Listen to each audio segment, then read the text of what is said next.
Hello everyone, मैं SK Singh medical admission counsellor. NEET PG 2023 में MCC round 1 का allotment यानी कि रिजल्ट आने वाला है। हो सकता है कि अभी से कभी भी आ सकता है, लेट नाइट भी आ सकता है, तो आप लोगों को ध्यान देना होगा। एमसीसी के साइट पे आप लोग बने रहें। रिजल्ट वैसे कल ही आने की चांसेस थी, लेकिन टेक्निकल इशू की वजह से नहीं आई।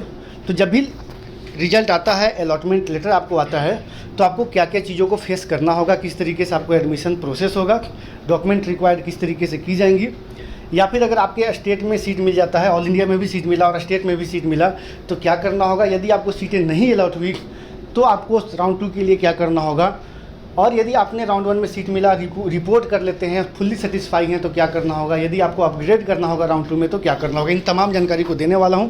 तो यदि आप चैनल पर नए हैं तो लाइक सब्सक्राइब करना ना भूलें। साथ में वीडियो को अपने दोस्तों के साथ शेयर भी कर सकते हैं। और यदि आपको एडमिशन चाहिए, एडमिशन गाइडेंस चाहिए, या फिर एनआरआई कोटे का हो, या फिर मैनेजमेंट कोटा का हो, या फिर आपको प्राइवेट डीम्ड यूनिवर्सिटी के लिए आप एडमिशन लेना चाहते हैं, तो चाहे तो आप कॉन्टैक्ट कर सकते हैं। वीडियो का स्क्रीन और डिस्क्रिप्शन में नंबर दिया हुआ है।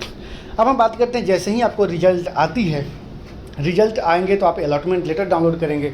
अलॉटमेंट लेटर पे रिक्वायर्ड डॉक्यूमेंट के लिए, या फिर क्या क्या किस कॉलेज में आपको सीट अलॉट हुई है उसके लिए क्या क्या डॉक्यूमेंट रिक्वायर्ड होंगे, क्या बॉन्ड है, क्या पेनल्टी है, इन तमाम जानकारी के लिए अलॉटमेंट लेटर पे ही आपको एक नोडल ऑफिसर का नंबर होगा।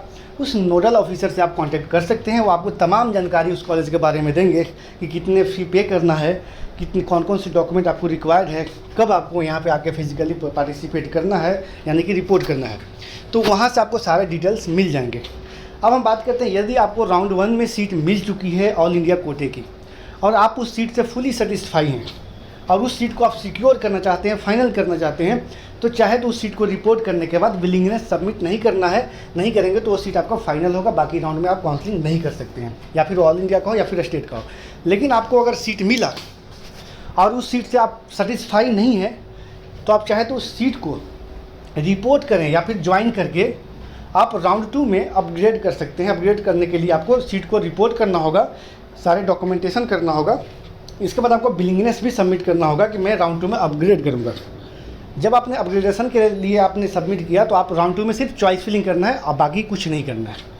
लेकिन अगर आपको राउंड 1 में सीट मिला था, आपने रिपोर्ट कर लिया और आपको अपने खुद के स्टेट में भी सीटें अलॉट हो गई राउंड 1 में, और आपका स्टेट का सीट पसंद है, और या फिर अपने स्टेट के सीट को आप रिपोर्ट करना चाहते हैं और स्टेट के थ्रू आप अपग्रेड करना चाहते हैं, तो ऐसे कंडीशन में जो स्टेट के राउंड 1 में सीट मिला है उस अलॉटमेंट लेटर को लेकर आपको जो एमसीसी के राउंड 1 में सीट मिला उस कॉलेज में फिजिकली प्रेजेंट होना होगा और अलॉटमेंट लेटर ले जाके दिखाना होगा। ऐसे कंडीशन में आपको कॉलेज आपका जो भी डॉक्यूमेंट सबमिट किए थे, जो भी फ़ी पेमेंट की है, वो रिफंड ईजी वे में हो जाता है। किसी भी तरीके के प्रॉब्लम क्रिएट नहीं होंगे, ये प्रोसेस होंगे। दूसरी बात, वैसे स्टूडेंट जिनको राउंड 1 में सीट नहीं मिल पाएंगे, तो आप सिर्फ डायरेक्टली राउंड 2 में जाके चॉइस फिलिंग करेंगे, या फिर अपने स्टेट के राउंड 1 में चॉइस फिलिंग करेंगे, या फिर आपके स्टेट में अगर सीट राउंड 1 में मिल जाता है तो चाहे तो उसे रिपोर्ट कीजिए या फिर फ्री एग्जिट कीजिए। अलग अलग स्टेट का अलग अलग रूल है। जैसे यूपी में फर्स्ट राउंड में फ्री एग्जिट नहीं है, बाकी सभी स्टेट में फ्री एग्जिट है। तो आप चाहे तो अपने स्टेट के थ्रू अपग्रेड कर सकते हैं। लेकिन वैसे स्टूडेंट जिनको सीट नहीं मिल पाया है या फिर जो रजिस्ट्रेशन ही नहीं किए थे, तो आप चाहे तो डायरेक्टली राउंड 2 में जो रजिस्ट्रेशन नहीं किए थे रजिस्ट्रेशन करेंगे और फ्रेश चॉइस फिलिंग करेंगे। लेकिन जो राउंड 1 में सीट पार्टिसिपेट किए थे लेकिन सीट नहीं मिला, तो आप लोगों को सिर्फ चॉइस फिलिंग करना होगा। ऐसे कंडीशन में एमसीसी के साइट पे एमसीसी की जो इन्फॉर्मेशन ब्राउचर है उसमें सारे डॉक्यूमेंट्स के लिस्ट दिए हुए हैं।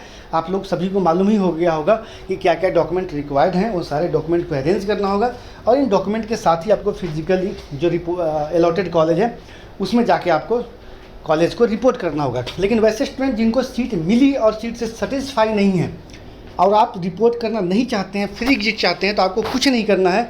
ना ही कॉलेज को इन्फॉर्म करना है, ना ही कॉलेज रिपोर्ट करने जाना है। ऑटोमेटिक वो फ्री एग्जिट हो जाएगा, ऑटोमेटिक फ्री एग्जिट हो जाएगा।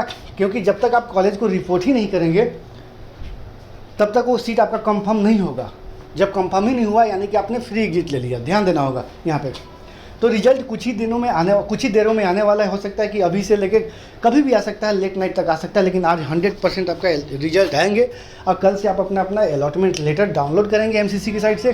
यदि आपका सीट कंफर्म है, लगता है कि फुली सेटिस्फाई हैं अलॉटेड सीट से, तो आप कॉलेज को ज्वाइन करें, या फिर ज्वाइन करने के बाद चाहते हैं कि अपग्रेड करें तो अपग्रेड कर सकते हैं, या फिर डिफरेंट स्टेट में अगर आपको लगता है कि आपको ऑल इंडिया से बेहतर सीटें मिल सकती है, अच्छी कॉलेज मिल सकती है, अच्छे ब्रांचेज मिल सकते हैं, तो आप राउंड 1 फ्री एग्जिट ले सकते हैं।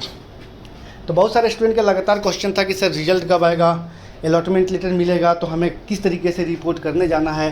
तो इन तमाम जानकारी को मैंने आपको बताया कि जब भी अलॉट होगा कोई भी सीट, तो उस अलॉटमेंट लेटर पे ही नोडल ऑफिसर का नंबर होगा, उस नोडल ऑफिसर से आपको कॉल करना होगा, कॉल करके सारे डॉक्यूमेंटेशन को लेके, बॉन्ड को लेके, फ़ी को लेके आपको डिस्कशन कर लेना है।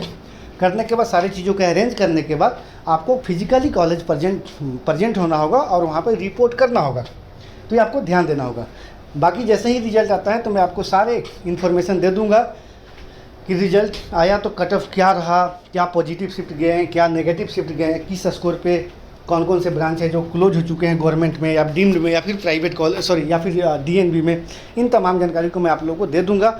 वैसे बहुत सारे ऐसे स्टेट हैं जो अपना रजिस्ट्रेशन पोर्टल को ओपन कर दिए हैं, मैक्सिमम स्टेट हैं, मैक्सिमम नहीं, कुछ ही 1-2 स्टेट को छोड़ के मैक्सिमम स्टेट हैं जो अपना रजिस्ट्रेशन प्रोसेस है उसे एक्टिव कर दिए हैं। तो आप डिफरेंट स्टेट का रजिस्ट्रेशन जरूर करें। यदि आपको लगता है कि ऑल इंडिया से सेफ जोन में नहीं है तो आपको मल्टीपल ऑप्शन लेके चलना ही होगा। जी हाँ दोस्तों, फिलहाल के वीडियो में नहीं, थैंक्स फॉर वॉचिंग।